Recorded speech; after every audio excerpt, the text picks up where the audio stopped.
ఒక్కసారి కొమ్మూరి గోల్డ్ కి కాల్ చేయండి. తాకట్లో ఉన్న మీ బంగారాన్ని విడిపించి మార్కెట్ ప్రైస్ కి వాళ్ళు కొనుక్కుని మిగతా డబ్బులు మీకు ఇచ్చేస్తారు. నమస్తే, వెల్కమ్ టు మనం టీవీ. ప్రస్తుతం నాతో పాటు స్టూడియోలో ఉన్నారు అనలిస్ట్ అంకమరావు గారు. వారితో మాట్లాడదాం. అంకమరావు గారు నమస్కారం సార్. నమస్తే అమ్మా. అంకమరావు గారు, ఎవరు మద్యం కేసులో ఉన్నటువంటి ముగ్గురు, ఎవరు జగన్మోహన్ రెడ్డి గారు ముఖ్యమంత్రి ఉన్న సమయంలో ధనంజయ రెడ్డి కావచ్చు, కృష్ణమోహన్ రెడ్డి, ఆ తర్వాత గోవిందప్ప బాలాజీ, భారతీయ సిమెంట్స్ డైరెక్టర్గా ఉన్న వ్యక్తి. అసలు వీళ్ళ ముగ్గురు అంటే రాజకస్రెడ్డి ఇచ్చినటువంటి ముడుపులన్నీ కూడా ఎక్కడికి పోవాలి, అంతిమంగా ఏ అకౌంట్లోకి చేరాలి, మొత్తం డైరెక్షన్ అంతా వీళ్ళు ముగ్గురే చేశారట. ఇప్పుడు నోటీస్ ఇచ్చి మీరు విచారణకు రండి అంటే విచారణకు రాలేదు. మే 11వ తారీఖు ఉదయం 11 గంటలకు రావాలి అంటే వాళ్ళు రాకుండా తప్పించుకొని తిరుగుతున్నారు. పోలీసులు వాళ్ళ కోసం అనేక బృందాలు ఏర్పాటు చేసి గాలింపు చర్యలు తీసుకుంటూ ఉన్నారు. ఎలా చెప్తారు సార్? మద్యం కుంభకోణం ఆంధ్ర రాష్ట్రాన్ని ఒక ఊపు ఉంది ప్రస్తుతానికైతే. ఇప్పుడు ఒకసారి కనుక మనం పరిశీలిస్తే ఢిల్లీ మద్యం కుంభకోణం వచ్చేసరికి 200 కోట్ల రూపాయల లోపు, అంతే కదా, 150 నుంచి 100 కోట్ల ముడుపులే, అదే 100 కోట్ల నుంచి 200 కోట్ల రూపాయల లోపు అని చెప్తున్నారు. దాంట్లో ముఖ్యమంత్రిని అదుపులో తీసుకున్నారు, ఉప ముఖ్యమంత్రిని అదుపులో తీసుకున్నారు, మామూలుగా ఈ శాఖ మంత్రిని, మద్యం శాఖ మంత్రిని అదుపులో తీసుకున్నారు. రాఘవరెడ్డి అంటే శ్రీనివాసరెడ్డి కుమారుడు రాఘవరెడ్డి, శరత్ చంద్రారెడ్డి, కల్వకుంట్ల కవిత, ఇంతమందిని అదుపులో తీసుకున్నారు 200 కోట్ల రూపాయలకి. ఇక్కడ కనీసం 40-50 వేల కోట్ల రూపాయల యొక్క కుంభకోణం జరిగిందనేది చాలా స్పష్టంగా లెక్కలతో సహా ఈరోజు మన కళ్ళ ముందు కనపడుతున్నటువంటి అంశం. 3,000 కోట్ల రూపాయలు మామూలుగానే కేసిరెడ్డి రాజశేఖర రెడ్డి దగ్గర ఉన్నాయని చెప్పి ఇప్పుడు కళ్ళ ముందు కనపడతా ఉన్నాయి. అవునా? మరి ఇతనికే మధ్యలో ఉండి మధ్యత్వం వహించిన ఇతనికే ఎంత అందితే మరి అధినేతకి ఎంత అందిని బిగ్ బాస్ అర్థం చేసుకోవాలి కదా. దీని విషయాలన్నీ కనుక మనం చూసుకుంటా ఉంటే మొట్టమొదట దీనికి సంబంధించినంత వరకు కేసిరెడ్డి రాజశేఖర రెడ్డి పేరు బయటికి రాలేదు కదా, ఈ సజ్జల ఇతని పేరు బయటికి రాలేదు కదా. మరి ఎన్ని కనుక మనం చూసుకుంటా ఉంటే ఒక్కొక్క అంశాలన్నీ కొత్త కొత్త పేర్లన్నీ బయటకు వస్తున్నాయి. ఇప్పుడు నిన్న సజ్జల రామకృష్ణారెడ్డి బయటకు వచ్చి ఏం మాట్లాడాడు? అతనికి న్యాయస్థానం వెలుసుబాటు ఇచ్చింది, లేకపోతే అతను కూడా అబ్స్టాండింగ్. అతను బయటకు వచ్చిన తర్వాత న్యాయస్థానం వెలుసుబాటు ఇచ్చిన తర్వాత మేము మా వల్ల ఏం తప్పు జరగలేదు, మా ప్రభుత్వం తరపు నుంచి ఏం తప్పు జరగలేదు, ఆ రోజు శ్రీరామచంద్రుడే పరిపాలించాడు, మళ్ళీ జగన్మోహన్ రెడ్డి పరిపాలించాడు, రామరాజ్యం తీసుకుని వచ్చాడని చెప్పి కదా మాట్లాడుతుంది. మరి ఈరోజు ఈయన ఓఎస్టీడీ కృష్ణమోహన్ రెడ్డి కావచ్చు, ధనంజయ రెడ్డి కావచ్చు, బాలాజీ గోవిందప్ప, ఇలా ముగ్గురు. బాలాజీ గోవిందప్ప అంటే భారతిరెడ్డి గారికి ముఖ్యమైన వ్యక్తి.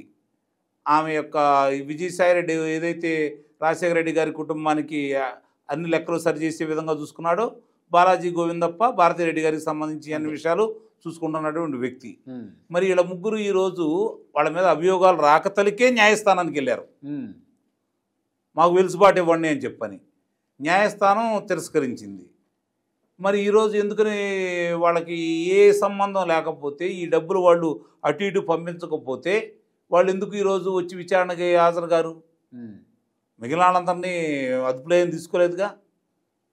మిథున్ రెడ్డి వచ్చాడు, విచారించారు, పంపించేశారు కదా. ఇప్పుడు అంతిమంగా 7 లేయర్లు ఏర్పాటు చేసుకున్నారు వాళ్ళు.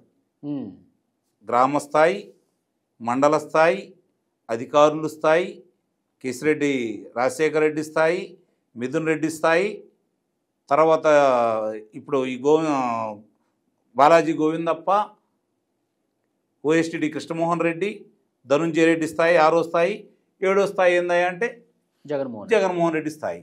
ఇదే కదా. అంటే మొత్తం బయటపడుతుందనే సార్ ముగ్గురు అసలు కనిపించు. అదే కదా. ఇప్పుడు ఇవన్నీ ఒక్కోటి పట్టుకుంటున్నారు, కేసిరెడ్డిని అదుపులో తీసుకున్నారు. రేపు పొద్దున దీనికి సంబంధించింది ఇప్పుడు 2 అడుగుల దూరంలో ఉన్నారు. ఓకే, విచారణకు హాజరైతే ఇక ఆన్ ది స్పాట్ అరెస్టే అంతే. ఇప్పుడు 2 అడుగుల దూరం ఏందంటే, 1 అడుగు ధనంజయ రెడ్డి వాళ్ళ దగ్గర ఆగిపోతుంది, ఈ ముగ్గురు దగ్గర.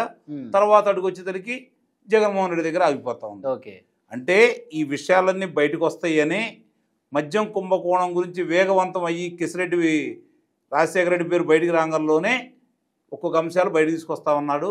అంతకుముందు దాకా ఏదో అట్ట చుట్టం చూపుగా ఆంధ్ర రాష్ట్రానికి వచ్చి జగన్మోహన్ రెడ్డి పదే వస్తా ఉన్నాడు, కార్యకర్తలతో మీటింగ్ అంటున్నాడు, అది అంటున్నాడు, ఇది అంటున్నాడు, వచ్చి తిరుగుతూ ఉన్నాడు. ఓకే, అంటే ఎలాగో మనం అరెస్ట్ అయిపోతాం కాబట్టి ఈ లోపే మనం వీళ్ళనంత జనంలో ఉండాలని గతంలో కూడా అట్లా ఉంటేనే కదా సింపతి వచ్చింది. కాబట్టి ఆ ప్రయత్నాలు ఈరోజు అతను చేస్తూ ఉన్నాడు. ఓకే. వీళ్ళ ముగ్గురు మీద ఉన్నటువంటి ఆధారాలు, వీళ్ళు సంపాదించిన ఆధారాలు ఇప్పుడు సిట్టు వచ్చింది. సిట్టు విచారణ చేసుకుంటూ ఉంటుంది. ఈడీ వచ్చింది. ఈడీ ఈ డబ్బులు విదేశాలకు ఏమైనా తరలించారా, కొత్త కంపెనీలు ఏమన్నా అంటే షూకేస్ కంపెనీలు ఏమన్నా పెట్టారా, ఇవన్నీ చూసుకుంటారు వాళ్ళు. కాబట్టి ఈ లెక్కలన్నీ అడుగుతారు కదా రేపు పొద్దున.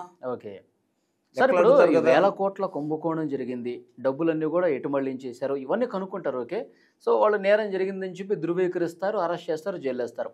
కానీ రికవరీ మాట ఏంటి? 1000 కోట్ల రూపాయలు ప్రజాధనం సార్ ఇది.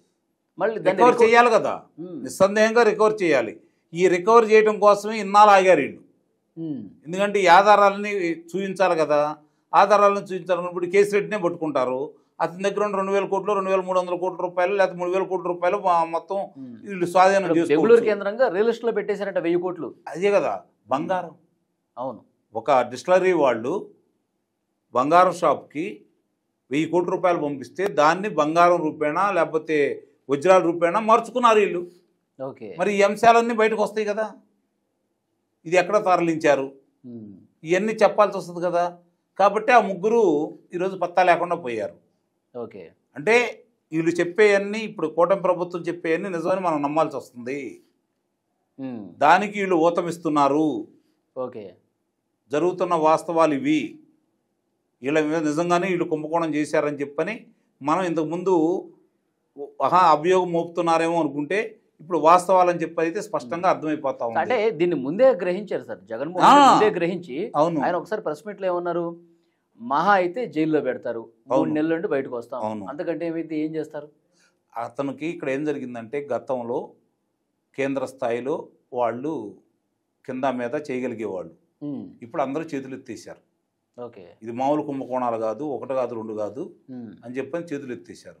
కాబట్టి అతను రక్షిస్తున్నారు అనుకున్న అధికారులు మా వల్ల కాదు అని చెప్పిన తర్వాత ఇక చివరికి నన్ను అదుపులో తీసుకోవడం ఒకటే మిగిలిందనే నిర్ణయానికి అయితే 100% మాత్రం అతను వచ్చాడు. ఓకే సార్, ఇప్పుడు ఈడీ కూడా ఎంటర్ అయింది కాబట్టి విదేశాలకు తరలించిన దుబాయ్కి 2000 కోట్లు అంటే, ఆఫ్రికా కంట్రీస్కి కొన్ని కోట్ల రూపాయలు పంపించారు, అవన్నీ కూడా తీసుకొస్తారా? అక్కడ పెట్టుబడులు పెట్టేసి వేరే రూపంలో మారిపోతే దాన్ని మళ్ళీ ఇటు తీసుకొచ్చే బాధ్యత తీసుకుంటారా? ఇప్పుడు ఇవన్నీ నిజం నిరూపణ అయ్యి ఎవరెవరు నువ్వు చెప్పినట్టు అక్కడ కంపెనీలు ఎవరైతే ఉన్నాయో వాళ్ళకి చేరి కనుక ఈడీ ప్రూఫ్ చేయగలిగితే నిస్సందేహంగా డబ్బులు అయితే వస్తాయి కదా ఈయనకి. ఓకే, అది ప్రూఫ్ చేయలేనప్పుడు వాళ్ళు ఏదో అక్కడ వేరే వాడేశారనుకో, వీళ్ళైతే చేయగలిగింది ఏం లేదు కదా. నేరస్తులు వీళ్ళని చెప్పి వాళ్ళు అదుపులో తీసుకుంటారు, అంత తప్ప చేయగలిగేది ఉండదు కదా. వీళ్ళకి అక్కడ కంపెనీలు ఉండా లేకపోతే నిజంగా రియల్ ఎస్టేట్ ఏదైనా వీళ్ళ పేరు మీద ఉంటే స్వాధీనం చేసుకుంటారు. ఓకే, ఇప్పుడు వీళ్ళ ముగ్గురిని పట్టుకోవటం ముందు మనం చెప్పుకున్నట్టు కృష్ణమోహన్ ధనంజయ రెడ్డి, గోవిందప్ప బాలాజీ చెన్నైలో ఉన్నారా, బెంగళూరులో ఉన్నారా, ముంబైలోకి వెళ్ళి దాక్కున్నారా తెలియట్లేదు. కానీ పోలీసులు అయితే గాలిస్తానే ఉన్నారు. వాళ్ళని పట్టుకుంటే బిగ్ బాస్కి సంబంధించిన మరికొన్ని కీలకమైన ఆధారాలు బయటకు వస్తాయి నిస్సందేహంగా. ఇప్పుడు బాలాజీ గోవిందప్ప కూడా ఉన్నాడు కాబట్టి భారతిరెడ్డి గారి పేరు కూడా బయటకు వస్తుంది. ఓకే, అందుకే వాళ్ళు ఇంత ఇబ్బంది పడిపోతున్నారు అని అయితే నేను భావిస్తున్నాను. సో చూద్దాం సార్ నెక్స్ట్ పరిణామాలు. వీళ్ళ ముగ్గురు కోసం పోలీసులు ప్రస్తుతం అయితే గాలిస్తున్నారు. సో నెక్స్ట్ లభించే ఆధారాల మీద మళ్ళీ ఒకసారి మనం డిస్కస్ చేద్దాం. Thank you very much sir.